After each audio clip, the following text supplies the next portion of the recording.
সুবহানাল্লাহ পড়েন। নারীদেরকে তো ইসলাম মর্যাদা দিয়েছে। বিষ্ণু বলেছেন দুনিয়া কুল্লুহা মাতা ওয়া খায়রু মাতা'আদ দুনিয়াল মারআতুস সালিহা। দুনিয়ার সব হলো সম্পদ, আর এই সব সম্পদের মধ্যে সবচেয়ে দামি সম্পদ হচ্ছে নেককার নারী।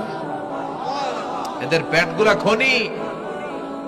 এই নেককার নারীগুলো যদি হিজাব মেইনটেইন করে, এই পেটগুলো থেকে আল্লাহওয়ালা বেরোবে, নাজমুস সাকিব বেরোবে, কারি আহমদ বিন ইউসুফ আল আজহারি বেরোবে, বড় বড় মুফাসসিরে কোরআন বেরোবে।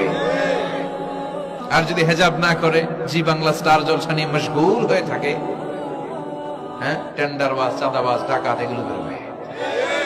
ওজনে কম দিবে, খাদ্যে ভেজাল দিবে, মাছে ফরমালিন দিবে, গাঞ্জার টাকার জন্য লাথি মেরে মারে ঘর থেকে বের করে দিবে।